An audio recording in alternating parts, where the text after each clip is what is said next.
Anna-Sigga, good morning. Good morning, Frankie. How are you? I'm great. It's a thrill to have you on our show. You are the real deal. I'll tell you the stuff that you have been involved with over these many years. First of all, I want to ask you, how did you get involved in this? Because you got into cases and courtrooms where I would not want to go, where a lot of people would not want to tread. That's scary stuff. But once you become a prosecutor, once you love trial work, getting to homicide is the pinnacle of that. And once you sit down with, just for me, one of those families and you were charged with hopefully helping them get some closure by getting them justice, like that was it. That was the hook that I could never let go of over the years. God bless you. It's such an important job. And I want you to tell everyone about this hit investigation discovery series, True Conviction, where you delve into so many of these cases that really will, raise the hair on our arms. It's scary stuff. So True Conviction is, as you said, investigation discovery. We're going into our third season now. Each Tuesday night at 9 p.m. you can catch a new episode, or if you have Discovery Plus, which I encourage you to get if you don't, for all their content, you can stream the entire season right now. But, I was a prosecutor for 21 years, and the weight of these cases, as you kind of talked about, it gets to you after a while. And yet you have to give these cases your all. And so as I looked for a career change, this is what found me, because it was a way to stay in this world. And in True Conviction, talk about the thing I care about, which is these cases from the prosecutor's lens and the family members, to let them tell you about their loved one, not so much in their death, but in their life, and then hear from the men and women and people that work on these cases, tirelessly, sometimes years, even decades, to hopefully bring that family some measure of justice. And that's the thing. You have to remember with these cases, like when we hear about them, like that's not just a statistic. That was a person with family and friends and coworkers or whatever. And I think you realize the importance of that. And that really is one of my goals, is that, I know that people watch these stories and read about them for all these different reasons, but I want everyone to remember, it is somebody's cousin, their sister, their brother, their neighbor, and I want them to hear a bit about them in life, because that's how they should be remembered. We talk about their death because of the horror and to try to learn from it, if we can curb this violence at some point for somebody. But I really want them to remember about that person, and that is something we really emphasize on the show. And isn't it sad sometimes that the killer gets more notoriety or attention or whatever than the victim? That's got to be infuriating.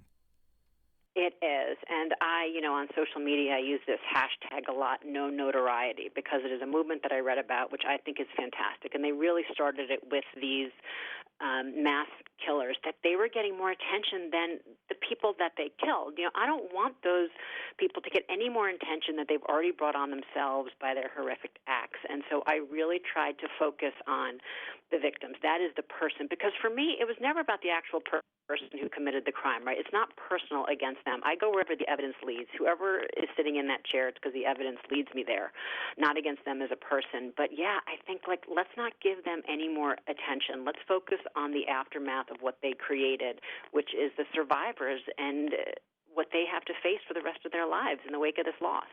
I agree wholeheartedly. Anna-Sigga joins us. The hit investigation discovery series True Conviction is available now, and of course you can also get it on Discovery Plus. So there's this thing goes on, like somebody gets arrested for a crime. We all watch these TV shows and these movies, and then they have to get convicted. And then there's all the little tricks that the defense team does and all these little things that happen. Is that really how it is? It makes for good television, and sometimes, sure. But, homicide prosecutors, for example, what people don't know is that we're involved in these cases often from the time that a homicide occurs, and we're kind of the sideline coach to the police, going over the legalities, and then you have to reinvestigate when we're actually prosecuting. And, most defense attorneys that I have worked with, they are also, they are good people doing a good job, which is making sure that their rights are upheld of their client, even though I am going to go into that courtroom and try to prove beyond a reasonable doubt that they're a murderer and should be held accountable for those crimes. But it's like anything. We're human, so there is bits and pieces of that along the way.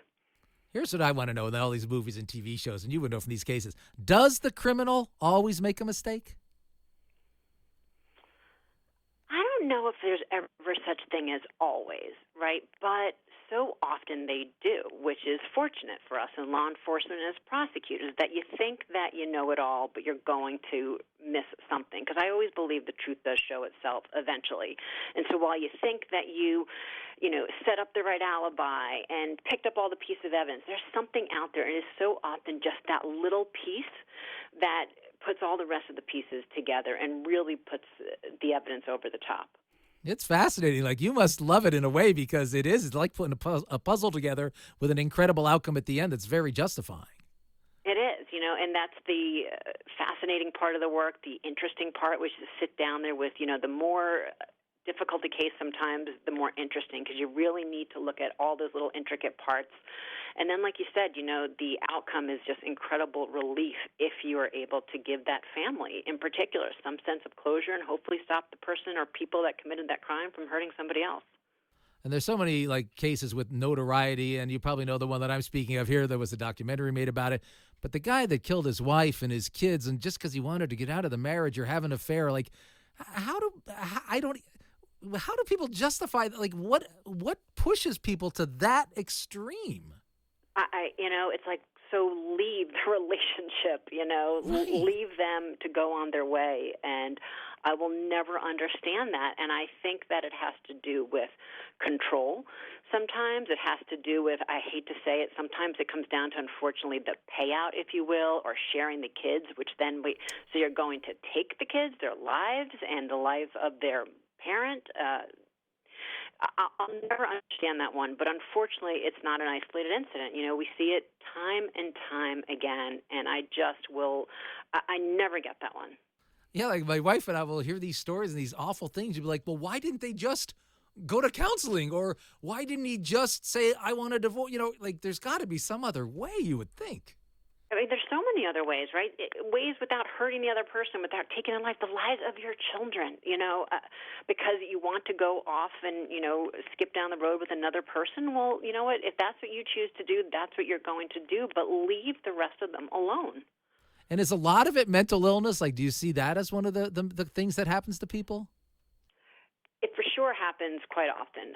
Again, I don't know what side of the line it falls on, but you definitely see mental health issues in some of these cases, you know, some very severe, but most that don't go to the level of actual insanity or lack of responsibility, because under the law, you just have to know right from wrong. There's lots of people that struggle with mental health issues that walk around the same as everybody else, and whether it's through counseling or medication, they live great lives and law-abiding lives, but there are others that are incapable because they don't take their medication or just too ill, unfortunately. But a lot of it just comes down to it can be greed, it can be no regard for human life, and those are sometimes, you know, even the more awful, that there isn't something else in the brain that is causing them to commit these atrocities.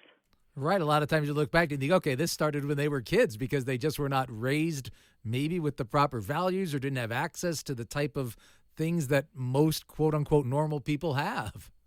Yeah, I mean, look, there's definitely another conversation to be had about how do you stop this. And unfortunately, sure, I definitely see with many cases I've prosecuted that these defendants did not have good childhoods. You know, things happen to them that should not happen to children, and so there is that, and then there's also many people that have had terrible things happen to them that still make that decision when they're adults to live. They're good people. They don't hurt other people. And so there's this line of, well, how do you help that before it gets to this level?